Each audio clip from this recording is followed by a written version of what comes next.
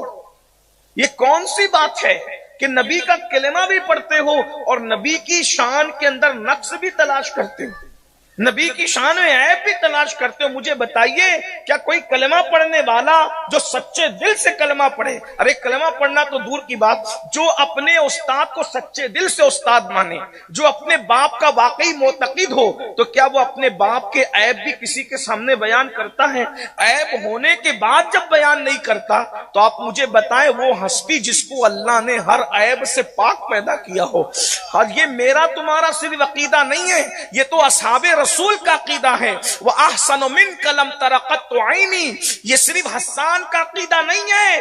جو لوگ کہتے ہیں کہ حسان کا عقیدہ ہے، واللہ جب حضرت حسان نے مجمع صحابہ میں اس کو پڑھ کر کے سنایا ہے اور سب اس کو سن کر کے تصدیق کر رہے ہیں، تو یہ صرف حسان کا عقیدہ نہ رہا، ہر صحابی رسول کا عقیدہ ہے۔ اور حضور علیہ السلام اس کو سن کر کے سکوت کر رہے ہیں، تو حضور علیہ السلام بھی سند دے رہے ہیں کہ حسان نے جو کہا ہے وہ سچ کہا ہے۔ وَأَحْسَنُ مِنْكَ لَمْ تَرَ قَطُّ عَيْنِي وَأَجْمَلُ مِنْكَ لَمْ تَلِدِ النِّسَاءُ خُلِقْتَ مُبَرَّأً مِنْ كُلِّ عَيْبٍ كَأَنَّكَ قَدْ خُلِقْتَ كَمَا تَشَاءُ۔ اگر 14ویں صدی میں بریلی کے قلندر کی زبانی اس کا ترجمہ کر سکتے تو اس طرح سے وہ کمال حسن حضور ہے کہ گمان نقص جہاں نہیں، یہی پھول خار سے دور ہے، یہی شمع ہے کہ دھواں نہیں، کروں تیرے نام پہ جاں فدا، نہ بس ایک جاں دو جہاں فدا، دو جہاں سے بھی نہیں جی بھرا، کروں کیا کروڑو جہاں نہیں۔ میرے بھائیوں، میں آپ کو صرف اتنا کہنا چاہتا ہوں، رسول اللہ کا کلمہ پڑھتے ہو، پھر نبی کے بارے میں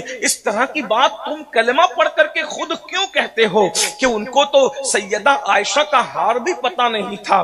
آپ مجھے بتائیں، اپنے باپ کے عیب نظر نہیں آتے اور وہ رسول پاک جن کو اللہ نے ہر عیب سے پاک پیدا کیا ہو، ان کے بارے میں اس طرح کہتے ہو؟ ایمان نہیں لرزتا، دل نہیں کانپتا؟ اللہ اکبر کہتے ہوئے زبان جو ہے اللہ اکبر نہیں لڑکھڑاتی، ایسا کیوں ہے؟ یاد رکھنا اور اچھی طرح سے یاد رکھنا، کلمہ اسی کو کام آئے گا جو رسول اللہ کی عظمت کے ساتھ کلمہ پڑھے گا۔ اور اگر حضور کی عظمت کے ساتھ کلمہ نہیں پڑھ رہے ہو، کلمہ پڑھنے کے ساتھ شعوری یا لا شعوری طور پر آپ نبی کی بے ادبی کر رہے ہو، تو جو شعور کے ساتھ بے ادبی کرے تو وہ بدترین گستاخ ہے، مگر لا شعوری طور پر بھی اگر کوئی بے ادبی کر رہا ہے تو پھر وہ بھی مومن نہیں رہ جاتا، اس لیے کہ اللہ تبارک و تعالیٰ کے یہاں غیرت بہت ہے۔ ان تحبط اعمالکم وانتم لا تشعرون، اب یہاں شعور کا معاملہ نہیں ہے، اللہ اکبر، بلکہ تو جو نبی کی بے ادبی کرتے خدا ان سے شعور ہی چھین لیتا ہے، انہیں بے شعور کر دیتا ہے۔ اس لیے اپنے نبی کی عظمت، اور ہمارا نبی تو عظمت والا ہے، کیا عظمت ہے، قربان جائیں۔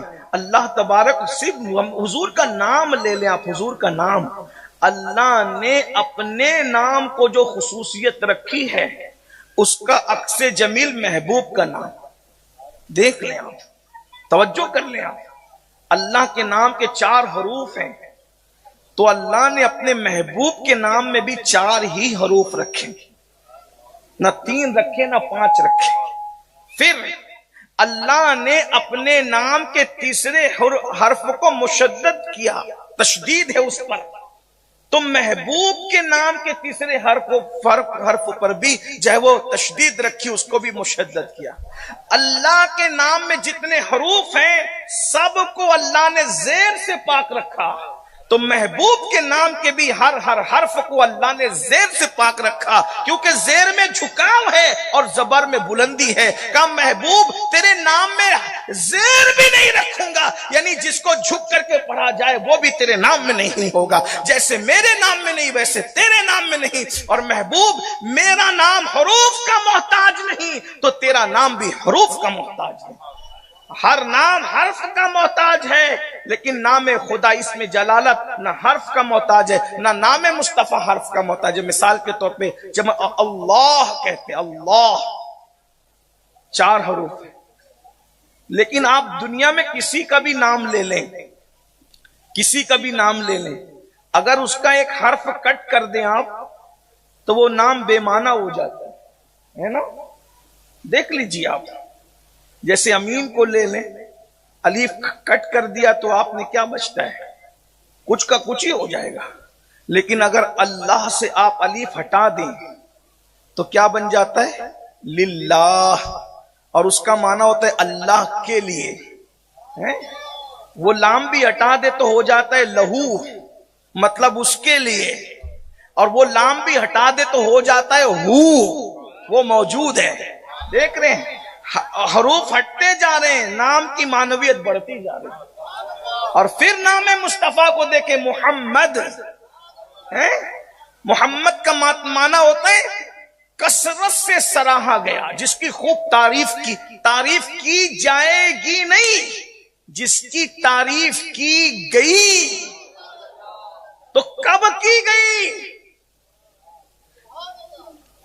بھئی نام محمد کا مطلب ہے جس کو سراہا گیا، جس کی تعریف کی گئی، جس کی حمد کی گئی، بار بار بار بار حمد کی گئی. تو آخر کب کی گئی؟ کون کر رہا تھا؟ تو صوفیہ فرماتے ہیں جب اللہ نے نور محمد کو پیدا فرمایا تو وہ خود ہی اپنے محبوب کی تعریف کرتا. کوئی تعریف کرے نہ کرے، اللہ ان کی تعریف کر رہا ہے. اندازہ فرمائیں. تو محبوب کا نام ہی ہے محمد، کثرت سے سراہا گیا. اسی لیے دیکھیں مسلم غیر مسلم آج بھی سب حضور کی تعریف کر رہے ہیں. حضور پہ جتنا لکھا گیا کائنات میں کسی انسان پر اتنا نہیں لکھا گیا. دوستوں نے بھی لکھا، دشمنوں نے بھی لکھا. سیرت النبی پر کتنی کتابیں ہیں، آج تک اس کا احاطہ نہیں ہو سکا ہے.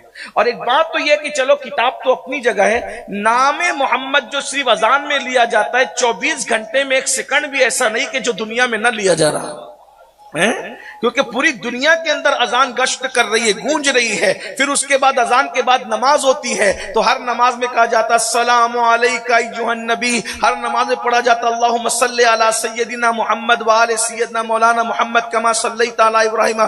اسی طریقے سے درود پڑھا جاتا ہے. تو جب ہر سیکنڈ اذان ہو رہی ہے، ہر سیکنڈ نماز ہو رہی ہے، ہر وقت درود ہو رہا ہے. اور یہ تو انسان پڑھ رہے ہیں، فرشتے بھی درود پڑھ رہے ہیں، اللہ بھی درود نازل فرما رہا ہے. یعنی ہر وقت محبوب کا ذکر ہو رہا ہے. قرآن پڑھو تو محبوب کا ذکر ہو رہا ہے، اذان پڑھو تو محبوب کا ذکر ہو رہا ہے، نماز پڑھو تو محبوب کا ذکر ہو رہا ہے، درود پڑھو تو محبوب کا ذکر ہو رہا ہے. تو حضور علیہ السلام کا ذکر کثرت سے ہو رہا ہے. جنت کے دروازوں پر ان کا نام ہے، حوروں کی پیشانیوں پہ ان کا نام ہے، ان کی پتلیوں پہ ان کا نام ہے، جنت کے پتوں پہ ان کا نام ہے، جنت کے درختوں پہ ان کا نام ہے، جنت کے پھولوں پہ ان کا نام ہے. ہر جگہ ان کا نام ہے. یہ نام کوئی کام بگڑنے نہیں دیتا، ہر کام بڑا بنا دیتا ہے. سب نام محمد. آنکھوں کا تارا نام محمد، دل کا اجالا نام محمد، صلی اللہ کا صحرا سجا کر دولہا بنایا نام محمد. پڑھتی درود دوڑے گی حورے لاشا جو لے گا نام محمد. رکھو لحد میں جس دم عزیز و پڑھ کے سنانا نام محمد. آنکھوں میں آ کے دل میں سما کے رنگت رچا جا نام محمد. پوچھے گا مولا لایا ہے کیا کیا، میں یہ کہوں گا نام محمد. اپنے جمیل رضوی کے دل میں آ جا سما جا نام محمد. نام کتنا خوبصورت ہے.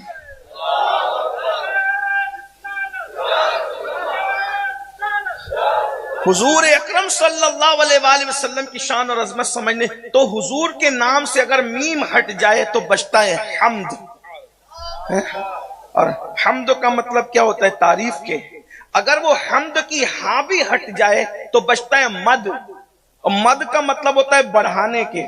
اسی لیے جب بھی کسی حرف پر مد آتا ہے تو قاری صاحبان اس کو بڑھا کر کھینچ کر کے پڑھتے ہیں تو مد. اور اگر وہ میم بھی ہٹ جائے تو بچتا ہے دال. اور دال کہتے ہیں دلیل کو. حضور اللہ کی دلیل بن کر تشریف ہے.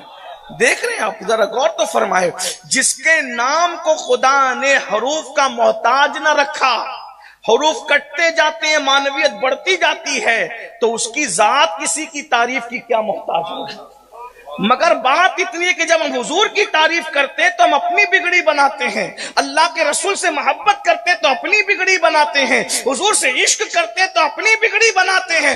اگر اللہ کا محبوب بننا ہے تو حضور کے پیچھے چلو، اللہ تمہیں اپنا محبوب بنا لے گا. قل ان کنتم تحبون اللہ فاتبعونی یحببکم اللہ ویغفر لکم ذنوبکم واللہ غفور الرحیم۔ اے حبیب آپ فرما دو کہ اگر تم اللہ سے پیار کرتے ہو تو میرے محبوب کی اتباع کرو۔ حبیب سے کہا گیا کہ آپ کہے کہ میری اتباع کرو، میری پیروی کرو، میرے پیچھے چلو۔ جب تم حضور کی اتباع کرو گے، پیروی کرو گے، یحببکم اللہ، اللہ تم کو بھی محبوب بنا لے گا۔ جس کو محبوب بناتا ہے ویغفر لکم، اس کو بخش بھی دیتے ہیں، ذنوبکم واللہ غفور الرحیم، اس کے گناہ بخش دیے جائیں گے اور اللہ بخشنے والا مہربان ہے۔ تو میں یہ عرض کرنا چاہ رہا ہوں کہ یہ کیوں کہتے ہو کہ انہیں حضرت عائشہ کا ہار نہیں معلوم؟ یہ آپ کو کس نے کہا کہ حضور کو نہیں معلوم تھا؟ کیا کبھی حضور نے کہا مجھے نہیں معلوم تھا؟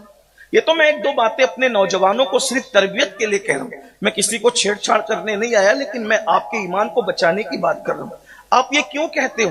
اور آپ کو بتاؤں یہ جو نہیں معلوم تھا کہ جو بدعت ہے، یہ جو نہیں معلوم تھی کہ نحوست ہے، یہ منافقین کے پاس تھی، یہ منافقین کے پاس تھی۔ اور جس نے نہیں معلوم کا تانا دیا، اللہ تعالیٰ نے اس پہ کیا فتویٰ دیا؟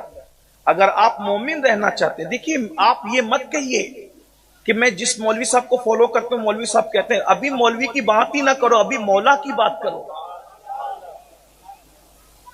مولا کی پہلے بات کرو۔ آپ کیا مولوی لے کر کے بیٹھے ہو؟ میں کوئی نفرت کی بات کرنے نہیں ہے، صرف آپ کی ایمان کی خیر خواہی کے لیے، آپ کی خیر خواہی کے لیے۔ اللہ کے رسول علیہ السلام کے پاس ایک صحابی آئے، اور وہ صحابی کہنے لگے یا رسول اللہ میرا اونٹ گم ہو گیا۔ توجہ کرو، وہ کہتے ہیں میرا اونٹ گم ہو گیا۔ تو اللہ کے رسول علیہ السلام سے انہوں نے کہا میرا اونٹ گم ہو گیا۔ حضور کو کیا کہنا چاہیے تھا کہ میں تو تمہاری طرح ایک انسان ہوں، بھائی میں کیا، تم نہ جانو تو میں کیا جانوں کہ اونٹ کہاں ہے؟ لیکن جو زمین پہ بیٹھ کر آسمانوں کی خبر دیتا ہو، جنگلوں کی خبر دینا اس کے لیے مشکل کیا چیز تھی؟ تو اللہ کے رسول نے فرمایا کہ تیرا اونٹ جو گم ہوا ہے، یعنی چوری ووری نہیں ہوا ہے، وہ اونٹ گم ہونے کی وجہ یہ ہے کہ وہ اونٹ کی نکیل، توجہ کریں میری طرف توجہ، اونٹ کی نکیل کسی درخت سے الجھ گئی۔ مسجد نبوی کے مصلی پر کھڑے ہو کر نماز پڑھانے والی ہستی اپنی مسند پر بیٹھ کر کہہ رہے ہیں کہ تیرے اونٹ کی رسی درخت میں الجھ گئی، یعنی وہ چوری نہیں ہوا، وہ ذبح نہیں کیا گیا، وہ کاٹا نہیں گیا۔ اب اگر یہ غیب نہیں ہے تو پھر کس چیز کو غیب کہتے ہیں؟ آپ کے علم میں اگر یہ علم نہیں ہے تو پھر علم کس کو کہتے ہیں؟ حضور نے کہا کہ وہ اونٹ جو ہے وہ اس کی رسی درخت میں الجھ گئی ہے، جا کر لے آؤ۔ وہ خوش ہو گئے کیونکہ ان کے گمشدہ اونٹ کی خبر صحابہ کو بھی تھی اور منافقین کو بھی تھی۔ تو جب ان کے چہرے پر خوشی اور مسرت کے آثار دیکھے تو منافقین نے پوچھا کدھر؟ بولے اونٹ لانے جانے۔ بھئی اونٹ گما ہے تو ڈھونڈنے جانے کہ لانے جانے؟ بھئی الفاظ بھی تو پھر ہوتے ہیں نا، الفاظ کا ایک اپنا انداز ہوتا ہے۔ جو لوگ صاحب زبان ہوتے ہیں وہ سنبھل کے بولتے ہیں۔ یہ ممبئی نہیں ہے، ہاں یہ تو زبان دانی کی زمین ہے کہ لوگ جب اہل زبان ہوتے ہیں تو پھر ان کا بولنے کا انداز بھی ہوتا ہے۔ کیا اونٹ گم ہوا ہے، ڈھونڈنے نہیں جا رہے، اونٹ لانے جا۔ جب گم ہوا تو لانے کیسے؟ ڈھونڈنا چاہیے نا۔ تو کہا نہیں لانے جا رہے۔ کہا کیوں؟ کہا حضور نے پتہ بتا دیا۔ کہا کیا؟ وہ درخت میں اس کی رسی الجھی ہوئی ہے۔ یہ اپنے نبی کی شان ہے، اور تمہیں بھی اپنے نبی کا کلمہ پڑھنے کے ساتھ جب تک دل میں عظمت مصطفیٰ نہیں ہے کلمے کا فیضان ملنے والا نہیں ہے۔ ورنہ قرآن کہہ چکا وَمِنَ النَّاسِ مَن يَقُولُ آمَنَّا بِاللَّهِ وَبِالْيَوْمِ الْآخِرِ وَمَا هُمْ بِمُؤْمِنِينَ۔ کچھ لوگ کہتے ہیں ہم ایمان لائے اللہ پر اور آخرت پر، مگر وہ مومن نہیں ہیں، اس لیے کہ ایمان کے تقاضے ہیں، ایمان کے کچھ تقاضے ہیں، ان تقاضوں کو پورا کرنے میں سب سے بڑا تقاضا یہ ہے، قرآن کہتا ہے لِتُؤْمِنُوا بِاللَّهِ وَتُعَزِّرُوهُ۔ ایمان لانے کے بعد سب سے پہلا فرض مومنوں پر یہ ہے کہ وہ نبی کی تعظیم کرے۔ مومنوں پر ایمان، ہم کہتے ہیں ایمان لانے کے بعد پہلے نماز فرض ہے۔ میں نے کہا بالکل نماز کا انکار کیا کس نے؟ لیکن ترتیب تم نے الٹی ہے مسلمانوں۔ جب سے تم نے ترتیب الٹ دی ہے خدا نے تمہیں الٹ دیا ہے، تمہارے معاملات کو الٹ دیا ہے۔ ایمان لانے کے بعد قرآن کہہ رہا ہے، میں کسی ملا جی کی کتاب نہیں پڑھ رہا ہوں، اللہ رب العزت کا کلام ہے، لِتُؤْمِنُوا بِاللَّهِ، اللہ پر ایمان لانے کے بعد لِتُؤْمِنُوا بِاللَّهِ وَرَسُولِهِ، اللہ رسول پر ایمان لانے کے بعد کیا کرنا ہے؟ وَتُعَزِّرُوهُ وَتُوَقِّرُوهُ، ان کی تعظیم کرو، ان کی توقیر کرو۔ اور اہل علم بیٹھے ہوئے یہ تعزرو فرمایا ہے، تعظیم نہیں فرمایا بلکہ تعزیر فرمایا. تعزیر، تعظیم اور تعزیر میں بھی فرق ہے. تعزیر کس کو کہتے ہیں؟ آپ نے سنا ہے تعزیرات ہند؟ علامہ ارشد القادری کی بھی کتاب ہے تعزیرات قلم. تو تعزیر کا مطلب جہاں قانون ٹوٹتا ہے وہاں تعزیر لگتی ہے. توجہ ہے بھائی، بات نہ کریں ادھر اس طرف، بہت اہم بات ہو رہی ہے، حضور کی عظمت کی بات. ہاں، اور یہ بہت اچھے سے سن لیں، آپ بات کر کے ان کو نہ الجھائیں. سب ایک بار بلند آواز سے درود شریف پڑھ لیں. بھائی مولانا الیاس اشرفی صاحب نے آپ کو بار بار کہا ذرا زور سے پڑھیں، لیکن میں اتنی زور سے تو نہیں بول سکتا، میری عادت ہے، دوسرے نہیں بولتے تو میں خود ہی چلاتا ہوں. السلام علیکم ورحمۃ اللہ وبرکاتہ. ہمیں امید ہے آپ بھی خیر و عافیت سے ہوں گے. میرے پیارے عزیز دوستو، اگر آپ نے ویڈیو کو کلک کر ہی دیے ہیں نا تو سید امیر القادری صاحب کے زبان سے بیانات کو سماعت کر کے جائیے گا. اگر ویڈیو پسند آئے تو ویڈیو کو لائک کر کے چینل کو سبسکرائب ضرور کر دیں. تو ذرا آپ بھی تھوڑا بلند آواز سے درود شریف پڑھ لیں. صلی اللہ علی النبی الامی وآلہ واصحابہ وبارک وسلم. صلاۃ و سلام علیک یا سیدی یا رسول اللہ، صلاۃ و سلام علیک یا جد الحسن والحسین. اگر آپ کی توجہ میری طرف ہے تو ذرا غور فرمائیں. میں آپ کے ایمان کے بارے میں کچھ بات کرنے لگا ہوں، اپنی آخرت کے لیے، آپ کی آخرت کے لیے، کہ اللہ فرماتا ہے نبی کی تعظیم نہیں تعزیر ہونی چاہیے. تو تعظیم اور تعزیر میں کیا فرق ہے؟ تو تعزیر کہتے ہیں، سمجھانے کے لیے کہہ رہا ہوں بطور مفہوم، جہاں قانون ٹوٹ جائے. تعزیر کہاں لگتی ہے؟ جہاں قانون ٹوٹ جائے. تو یہ قانون توڑنے کا کیا مطلب ہے؟ تو بتایا کہ جیسے استاد کی تعظیم کرتے ہو ویسے میرے محبوب کی نہ کرنا، جیسے ماں باپ کی کرتے ہو ویسے میرے محبوب کی نہ کرنا، جیسے چچا چچی کرتے میرے محبوب کی نہ کرنا، جیسے پیر کی کرتے میرے محبوب کی نہ کرنا، جیسے مولوی صاحب کی کرتے میرے محبوب. تو پھر محبوب کی کیسے کریں؟ کہاں جہاں ساری مخلوق کی تعظیم ٹوٹ جاتی ہے وہاں سے محبوب کی تعظیم کا آغاز ہوتا ہے. مثال کے طور پہ ہم ابا سے پیار کرتے ہیں، لیکن کبھی ابا کا تھوک لے کے چہرے پہ ملا ہے کیا؟ کبھی ملا؟ ملنا بھی نہیں چاہیے، ملا بھی نہیں ہے. کبھی ملا؟ نہیں ملا نا. ہاں، کبھی ابا کا پسینہ لے کر کے اپنے کپڑوں پر ملا؟ نہیں ملا. ملنا بھی نہیں چاہیے، اچھی چیز نہیں ہے. تعظیم اپنی جگہ ہے، پیار اپنی جگہ ہے، لیکن جو گھن کی چیز ہے وہ گھن ہی کی چیز ہے.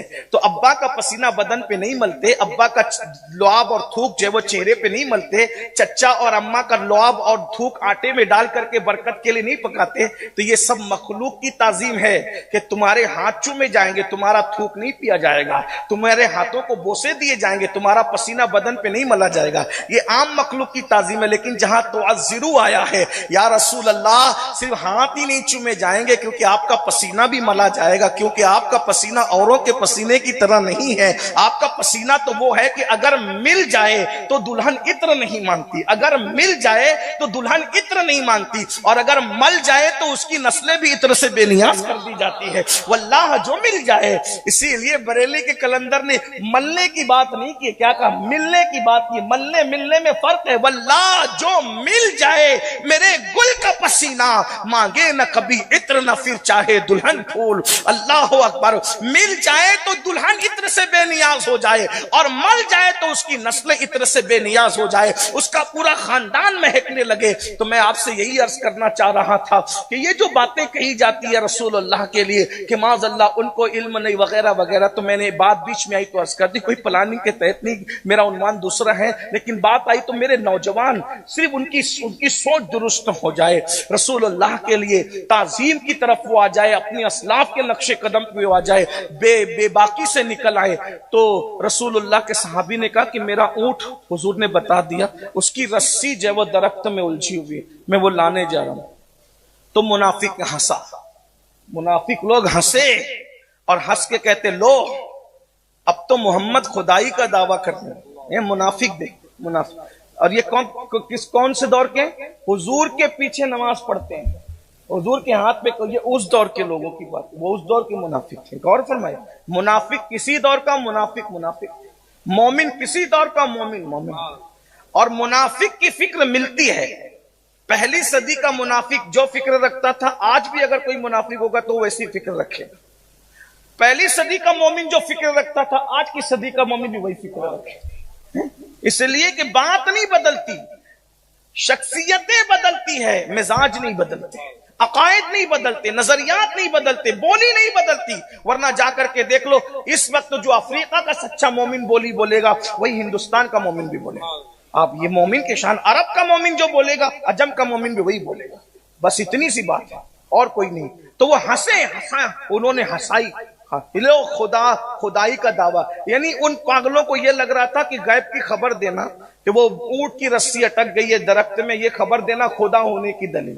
یعنی ان کے نزدیک خدا کا مرتبہ یہ دیکھیے نادانوں کی بات. بہرحال تو کہا خدا، اب تو یہ اللہ کے غیب کی باتیں کر رہے تھے، خود غیب کی خبر دے رہے. ہنسے. وہ صحابی کو تکلیف ہوئی، یار یہ میرے نبی کے علم کی ہنسی اڑا رہے میرے نبی. مگر چونکہ ان کو پہلے لانا تھا اپنا اونٹ، وہ گئے، وہ اونٹ لائے. حضور نے جیسا بتایا تھا ویسا ہی ان کو اونٹ وہاں ملا، اور وہ اونٹ لے کر کے آئے. پھر انہوں نے بتایا یا رسول اللہ یہ تو آپ کے علم غیب کا مذاق اڑا رہے. یہ مذاق اڑا رہے تھے، کہتے تھے محمد تو خدائی کا دعویٰ کرنے لگ گئے. تو اس وقت حضور نے ان منافقوں کو بلایا. اچھا حضور نے یہ نہیں کہا انہوں نے صحیح کہا معاذ اللہ کہ میں تو کیا جانوں غیب کی بات، لیکن نہیں، حضور نے بلایا، کہا تم نے ایسا کہا. تب چونکہ پکڑے گئے تو پھر بہانہ کرنے لگے، حضور ہم تو مذاق کر رہے تھے. کیا کہنے لگے؟ حضور نبی مذاق کے لیے. پھر جب انہوں نے کہا ہم تو مذاق کر رہے تھے، حضور تو چپ ہو گئے. مگر قرآن چپ نہیں ہوا. بلبل سدرہ آیت لے کر کے آ گئے اور کیا کہا؟ لا تعتذروا. قرآن آ گیا. نبی کے علم غیب کا مذاق اڑانے والوں، قرآن کر لا تعتذروا قد کفرتم بعد ایمانکم. بہانے نہ بناؤ، تم کافر ہو گئے ایمان لانے کے بعد. کون کہہ رہا ہے بھائیو؟ کون کہہ رہا ہے؟